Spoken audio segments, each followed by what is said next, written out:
child sociopaths? I think I taught one. We'll call him John. Now I know, you're not technically supposed to class kids as sociopaths, because lots of children show sociopathic tendencies, but one kid I taught was way beyond the normal realms.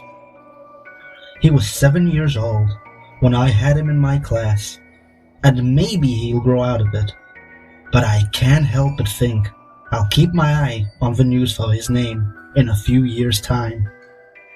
He was completely uncontrollable in the school. A good day for John would be if he managed 1 hour of not hurting anyone. Most days, he would come in, someone would say hi or something innocuous, and he would scream at them, throw some chairs around at the walls, at people, at anyone who came in. He was paranoid, convinced everyone was out to get him and to hurt him.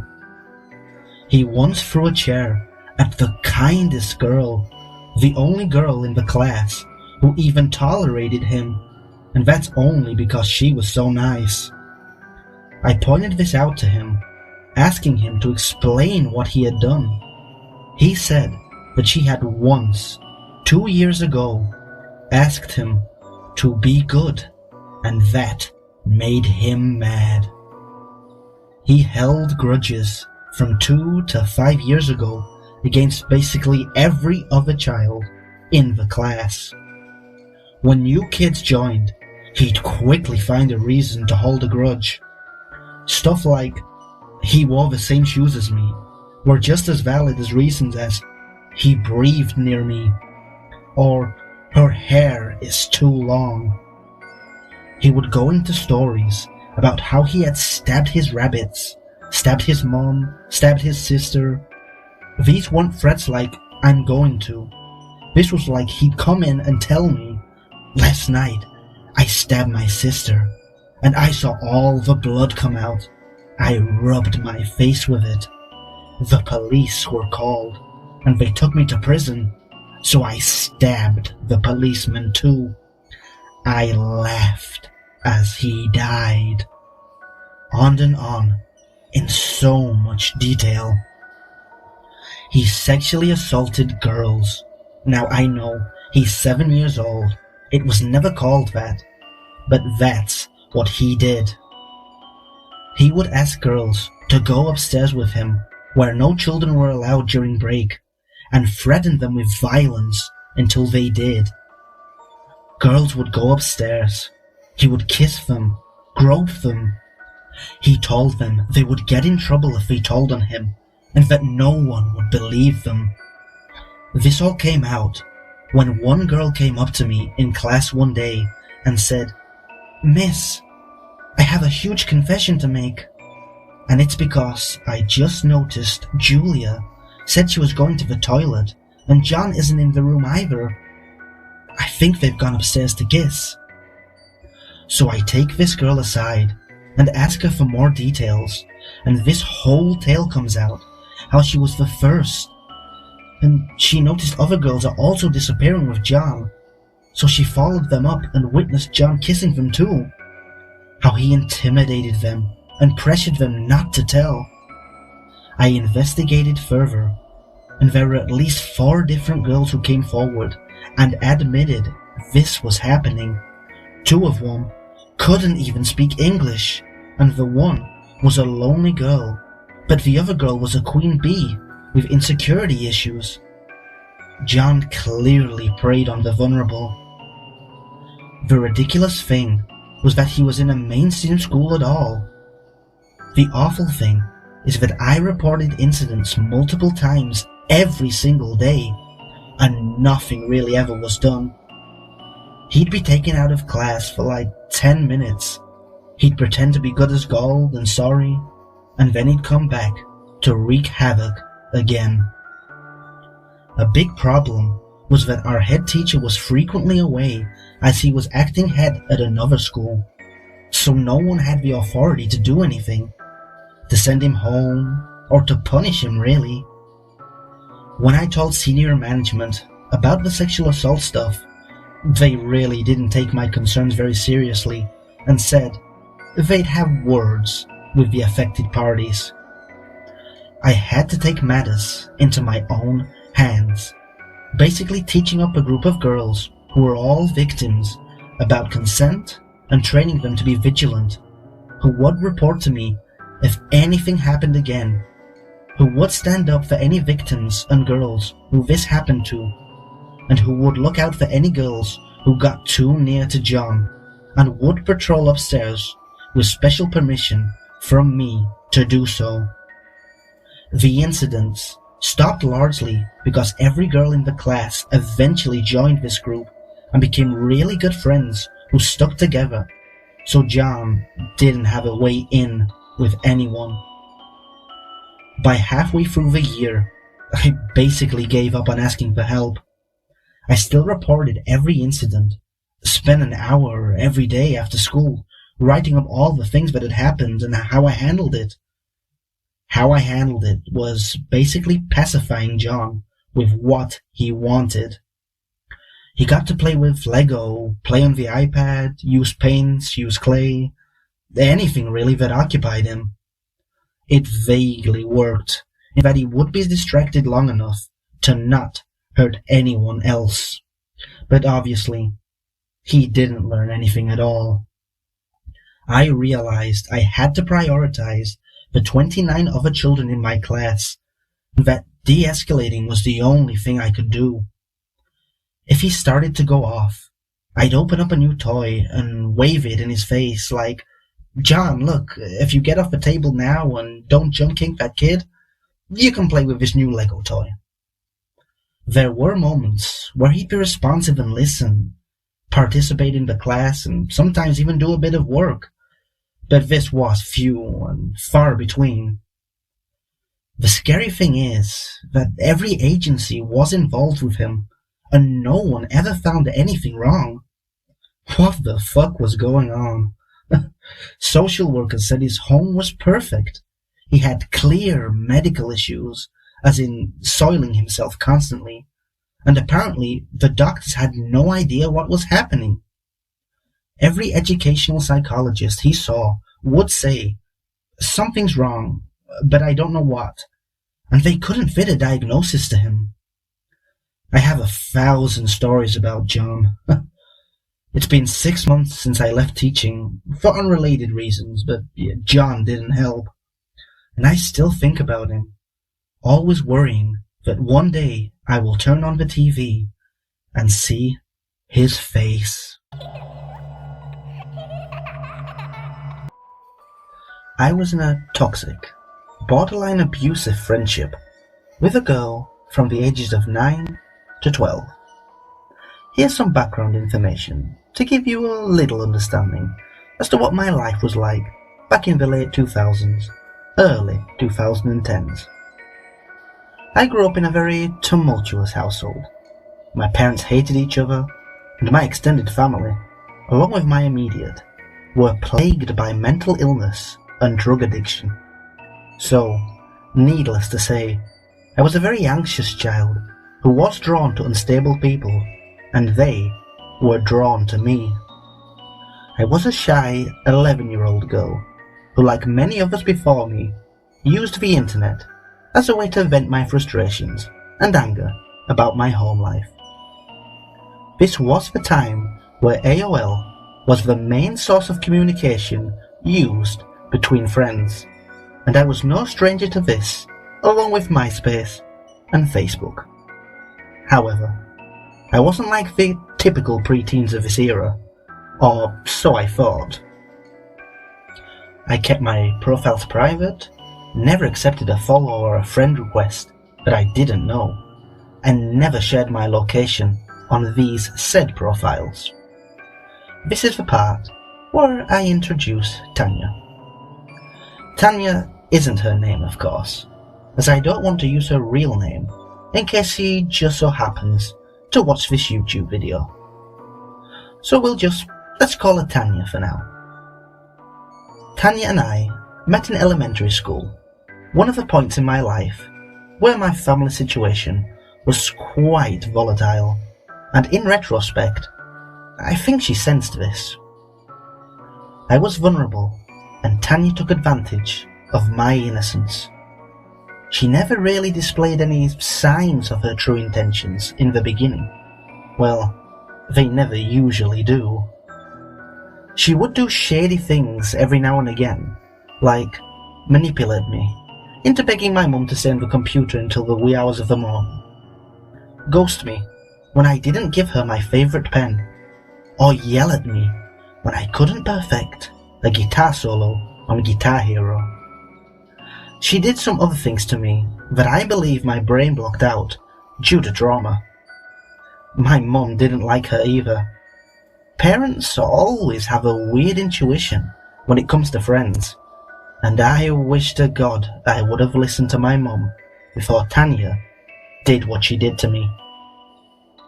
Tanya's behaviour changed for the worse when we turned 11. Tanya was openly jealous of my success in school. Granted, she was incredibly smart herself, but she always made it a point to mock me for having great grades, and would always comment that since I wasn't pretty enough, having good grades would be a nice balance. Nice, right? It took me a while to build my self-esteem up after all the snide remarks she would make about my weight and my face, and only now, as a 22-year-old, do I think that I am beautiful and have a wonderful figure. Anyways, back to Tanya. As a result of her jealousy and growing resentments towards me, she began to plot my downfall. I make no exaggeration either. This girl literally tried to ruin my self-worth even more than she had already done. It started in the 6th grade. Tanya and I were remarkably close that year, and I wanted to do everything with her. We would talk all day in school and would chat all night on AIM. On one particular evening, Tanya and I were talking about boys. Being that we were hormonal preteens, our conversations would usually turn on to who we liked in school that day. Being that I had a horrible relationship with my father, I didn't really trust boys, even from an early age, so it was rare if I developed a crush on one. I remember Tanya and I's conversation going a little something like this. Do you know Mark? The kid in my class? Yeah, why? I heard he likes you. What? No way. Totally. He told me. You want me to talk to him and give him your username? Yes, of course. Oh my God. Thank you, Tanya. My heart was racing. A boy liked me? Impossible. When Tanya told me that she would give Mark my username for AIM, I nearly exploded in my seat. 11-year-old me couldn't believe I was going to have my first real boyfriend. How wrong I was. Fast forward to the next night. I was getting ready for bed when I heard the famous AOL ding sound off on my iPod Touch. You know the sound I'm talking about. When I checked the notification, it was a message from MarkyBoy99. I don't remember his username, so we'll just go with something like this. I turned red. Tanya had really talked to Mark and gave him my user. She was truly the best. He messaged me with the usual, hey, emphasis on the 3 Ys, and I responded, hey. I didn't want to come off as desperate, so I only used 1 Y. Not even 1 minute later, he messaged me back. We talked all night about everything. Our days, how school was, what type of silly bands we liked. Typical 11-year-old stuff. I have to admit, I was smitten right off the bat. I think it was partly because I never really had a boy like me before, and the other part being that my self-esteem was so low that I never thought a boy would be capable of liking me. Also, it could have been because Mark was one of the most popular boys in school at the time. He played football, was mouthy to the teachers, and was extremely outgoing. All the things a young girl would be attracted to. We talked for months, my puppy love growing for him more and more every time we chatted. Of course, I never spoke to him on the phone, nor did I get his phone number, because why would you do that, right? All the while I was speaking to him, Tanya would be gassing me up, telling me how proud she was of me and that I deserved a boyfriend. My suspicions of Mark only began to grow when I attempted to approach him during school hours. Again, I had anxiety, so I never really would speak to Mark outside of AIM. When I went to talk to him, Mark looked confused, as if he's never had a conversation with me before in his life. He turned away from me on the playground and walked to be with his other friends. Weird. This wasn't like him. He was usually so chatty with me online, but I expected him to welcome me with open arms in person. My ego was bruised. My little 11-year-old mind tried to rationalize this behavior by chalking it up to him not wanting to talk to the nerd since he was so popular, and that he just preferred to keep our relationship online. I told Tanya the news, and she seemed to be genuinely heartbroken for me. She was just as angry as I was, and vowed to confront Mark later that day during music class. I was happy. Tanya had my back, and as far as I knew, she was going to tell Mark off about him being a total jerk to me. Well, it worked. Later that night, I got a message from Mark telling me how sorry he was for ignoring me and that he was just going through some family things. Back in love, I was. I didn't care that Mark ignored me during school. I didn't care that he rejected my advances in person. As long as I had him to talk to online and Tanya's support, I was fine. I even told my mum about him, and she was extremely happy for me as well. Another month passed, and it was March the 31st, 2011.